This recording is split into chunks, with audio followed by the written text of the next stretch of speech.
លាបសៀមរាបបងគេងសូបិននឹកស្រមៃក្លិនត្រអូបយ៉ាងណាថ្ងៃនេះបានយល់កុលាបមកថាជួបស្រងអនឋានមកអង្គ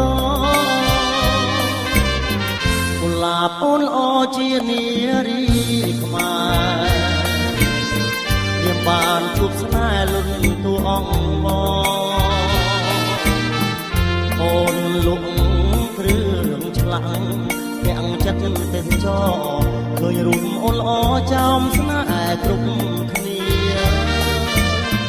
បងជាកាំងវ័យ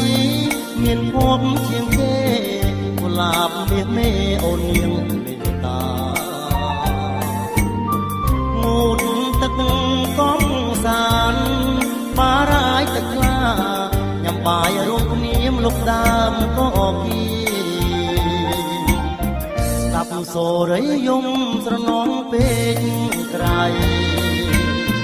រហាត់រវៃស្រោចស្រពទឹងទីបាយ័នបាំងខាយជួយធ្វើសាងសីបងស្នេហ៍រូបស្រីលោកគ្រីអើវសា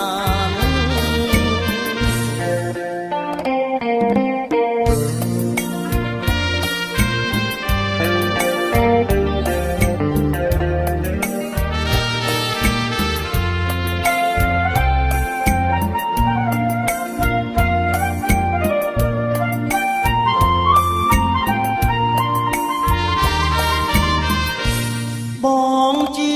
កាំងវ័យមានភពជាងគេកុលាបមាសមេអូននាងមេត្តាងូតទឹកកំសានបារាយទឹកខ្លា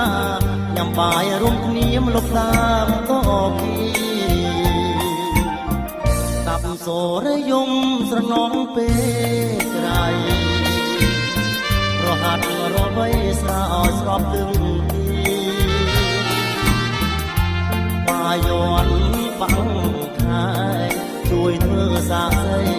បងស្នេហ៍រូបស្រីលោកគ្រីអើវសា